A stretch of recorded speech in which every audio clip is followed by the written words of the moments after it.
Assalamualaikum warahmatullahi wabarakatuh. Teman-teman, apa kabar? Baik kan? Alhamdulillah.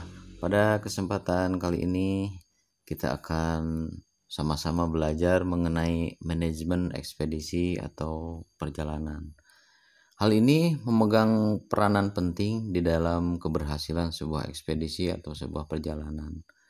Mengingat kegiatan outdoor itu memiliki resiko yang cukup tinggi, sehingga untuk melaksanakannya diperlukan persiapan-persiapan tertentu agar bisa meminimalkan risiko kecelakaan.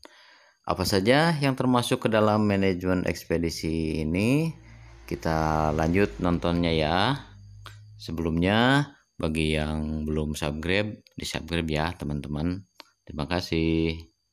Di dalam pelajaran manajemen ekspedisi atau perjalanan, yang pertama adalah menentukan tujuan ekspedisi atau tujuan dari perjalanan itu sendiri. Hal itu akan menentukan peralatan apa yang harus kita bawa, kemudian menentukan berapa biaya yang diperlukan untuk ekspedisi tersebut, kemudian menentukan logistik apa saja yang harus kita persiapkan dan kita bawa, kemudian juga menentukan berapa lama waktu yang diperlukan untuk menyelesaikan ekspedisi, dan terakhir adalah menentukan simulasi apa saja yang harus kita lakukan supaya ekspedisi tersebut bisa berjalan dengan lancar. Apabila objek atau tujuan ekspedisi sudah ditentukan, baru kita mulai untuk memilih dan memilah peralatan.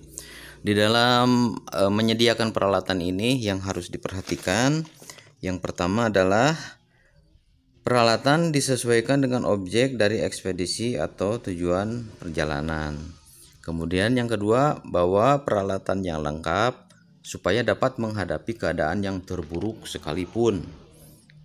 Kemudian yang ketiga, jangan membawa peralatan yang tidak diperlukan atau yang tidak diperkenankan dibawa di tempat tujuan. Langkah selanjutnya adalah menginventarisir logistik.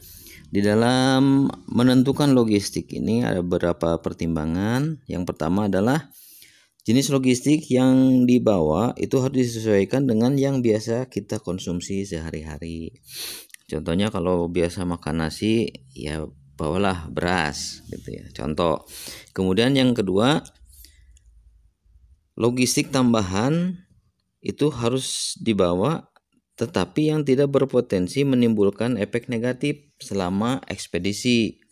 Contohnya bawa minuman beralkohol, makanan yang terlalu pedas atau terlalu asam, kemudian membawa makanan yang mudah basi, seperti itu contohnya. Kemudian selanjutnya adalah jangan lupa bawa obat-obatan. Kemudian bawa juga logistik cadangan ya untuk berjaga-jaga. Siapa tahu terjadi hal-hal yang tidak diinginkan seperti tersesat, ada insiden atau kecelakaan seperti itu. Jadi lebihkan bekal dari yang sudah dikalkulasikan di awal. Selanjutnya adalah mengenai waktu yang diperlukan atau durasi yang diperlukan untuk menjalankan ekspedisi yang sudah direncanakan. Ada beberapa hal yang harus diperhatikan. Yang pertama, cara menghitung waktu perjalanan itu harus didasarkan pada referensi atau berdasarkan pengalaman orang lain yang pernah melakukan ekspedisi yang serupa. Kemudian, hitung waktu tempuh berdasarkan kemampuan dari anggota ekspedisi yang paling lemah fisiknya. Nah, ini penting sekali ya. Jangan ngitung dari ketahanan fisik yang paling kuat, tapi harus berdasarkan dari kemampuan anggota yang paling lemah fisiknya. Kemudian selanjutnya adalah beri tenggang waktu dari yang diperlukan. Ya, siapa tahu pada prakteknya terjadi hal-hal yang tidak diinginkan dan itu akan memakan waktu ya, seperti tersesat atau ada terjadi kecelakaan seperti itu. Selanjutnya adalah faktor biaya. Biaya ini mutlak diperlukan ya untuk setiap kegiatan apapun. Apalagi ini untuk sebuah ekspedisi. Maka yang harus diperhitungkan adalah yang pertama, hitung biaya ekspedisi sedetail mungkin untuk menghindari pembengkakan biaya yang tidak diperlukan ya. Apalagi kalau ekspedisinya ada yang mensponsori, itu betul-betul harus detail dan harus real mengenai biaya yang diperlukan. Kemudian yang kedua adalah cari referensi biaya dari pihak yang paling terakhir melakukan ekspedisi serupa ke tempat yang sama. Jangan malu untuk bertanya ya, supaya biayanya lebih presisi dari segi perhitungan dan dari segi penggunaannya. Nomor 6 sekarang menginjak ke hal tentang simulasi. Simulasi ini nyaris tidak boleh dilupakan ya, itu harus betul-betul dilaksanakan. Nah, dalam sesi simulasi ini yang pertama adalah anggota tim itu harus dilatih untuk berolahraga. Nah, olahraga di sini adalah olahraga yang bisa membantu meningkatkan daya tahan tubuh, daya tahan fisik seseorang, kemudian untuk melenturkan bagian-bagian tubuh. Kemudian yang kedua adalah endurance atau ketahanan fisik. Karena setiap ekspedisi ini memiliki tujuan-tujuan tertentu ya. Makanya saya pisahkan antara olahraga dan latihan ketahanan fisik. Contohnya kalau ekspedisinya adalah panjat tebing, maka ketahanan fisik yang harus dilatih itu adalah kekuatan otot-otot kaki dan jari. Umpamanya kalau ekspedisinya adalah pendakian gunung, berarti yang harus ditonjolkan atau dimaksimalkan adalah ketahanan fisik di bagian kaki dan punggung ya, itu contoh seperti itu. Kemudian selanjutnya adalah yang harus disimulasikan adalah keterampilan.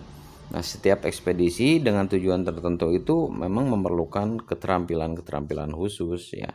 Keterampilan di sini ya kembali lagi disesuaikan dengan jenis ekspedisi yang akan dilaksanakan, dan itu harus betul-betul dilatih ya supaya terampil. Kemudian yang selanjutnya adalah teamwork atau kerjasama. Di dalam simulasi teamwork atau kerjasama ini bisa dimulai dengan saling mengenal. Kalau memang anggota timnya bukan berasal dari satu komunitas yang sama, maka itu harus saling mengenal, saling bisa mengerti karakter masing-masing supaya pada saat pelaksanaan ekspedisinya nanti itu tidak terjadi kecanggungan ya. Bisa membentuk satu kerjasama yang solid untuk keberhasilan dari ekspedisi, dan itu sesi yang sangat penting sekali untuk dilaksanakan. Teman-teman sekalian, itu mungkin yang dapat saya sampaikan mengenai manajemen ekspedisi. Semoga bermanfaat ya. Dan satu hal lagi yang tidak kalah pentingnya di dalam merencanakan sebuah ekspedisi adalah masalah perizinan, yaitu izin ke pihak tempat yang akan dijadikan lokasi ekspedisi, juga perizinan anggota kepada keluarganya atau kepada institusi tempat dia bekerja atau bernaung ya. Itu sangat penting dilakukan ya, penting karena itu akan menyangkut efek hukum bila terjadi hal-hal yang tidak diinginkan pada saat berekspedisi. Terima kasih. Assalamualaikum warahmatullahi wabarakatuh. Selamat berekspedisi.